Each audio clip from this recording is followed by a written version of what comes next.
দর্শক বন্ধু, আজকে এমন একটি ফাঙ্গিসাইডকে নিয়ে আলোচনা করব যে ফাঙ্গিসাইড আপনি গাছে ফুল থাকা অবস্থায় যদি আপনার গাছে রোগের আক্রমণ যদি লক্ষ্য করা যায়, আপনি কিন্তু সেই অবস্থায় কিন্তু গাছে কিন্তু আপনি সেই ফাঙ্গিসাইডটা কিন্তু গাছে স্প্রে করতে পারবেন।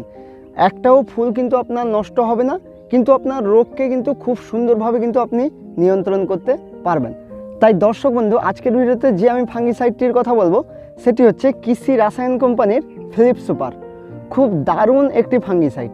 তাই আজকের ভিডিওতে আমি এই ফিলিপ সুপারের কাজ কী এবং কোন কোন রোগকে নিয়ন্ত্রণ করে, এর ডোজ কত, প্রাইস কত, এ টু জেড বিস্তারিত কিন্তু আজকের ভিডিওতে আলোচনা করব। তাই ভিডিওটি সম্পূর্ণ দেখুন এবং চ্যানেলে যদি নতুন দর্শক বন্ধু হয়ে থাকেন চ্যানেলটি সাবস্ক্রাইব করুন। তাই চলুন আজকের ভিডিও শুরু করা যাক। দর্শক বন্ধু, প্রথমে আসি এই ফিলিপ সুপারের মধ্যে কি টেকনিক্যাল রয়েছে। এর মধ্যে কিন্তু দুটি টেকনিক্যাল রয়েছে। একটি হচ্ছে ডাইমেথোমপ, যেটা 12%, এবং পাইরাক্লোস্টোবিন রয়েছে 6.7% WG, অর্থাৎ ওয়েটেবল গ্র্যানুলার ফর্মে কিন্তু এটি পাওয়া যায়। এর মধ্যে যে দুটি টেকনিক্যাল রয়েছে, প্রথমটি হচ্ছে ডাইমেথোমপ 12% এবং পাইরাক্লোস্টোবিন রয়েছে 6.7%।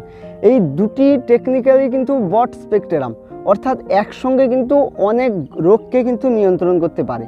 যদি আপনার গাছে যদি রোগের আক্রমণ লক্ষ্য করা যায়, যদি ধরুন এই পাতায় যদি রোগের আক্রমণ লক্ষ্য করা যায়, সেই অবস্থায় যদি আপনি ফিলিপ সুপারকে গাছে যদি স্প্রে করতে পারেন, স্প্রে করার পর কিন্তু আপনার সেই ফাঙ্গাসের রেণুগুলোকে কিন্তু লক করে দিবে এবং সেইখান থেকে কিন্তু আর ফাঙ্গাস কিন্তু বাড়তে পারবে না, সেইখানে কিন্তু লক হয়ে যাবে এবং পরবর্তী সময়ে কিন্তু ফাঙ্গাস সেইখানে নষ্ট হয়ে যাবে।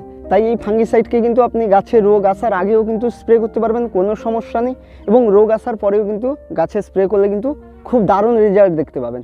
আপনার গাছে কিন্তু রোগকে কিন্তু খুব সুন্দরভাবে নিয়ন্ত্রণ করবে এবং একটাও ফুল কিন্তু আপনার নষ্ট হতে দিবে না। এটাই হচ্ছে সবার বড় কথা, কারণ আমি নিজেও স্প্রে করেছি।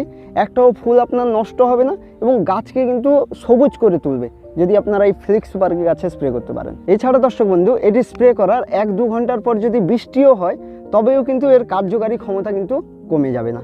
তাই আপনারা কিন্তু এটিকে স্প্রে করতে পারেন। এরপরে আসি ফিলিপ সুপার গাছে কোন কোন রোগকে নিয়ন্ত্রণ করতে পারে।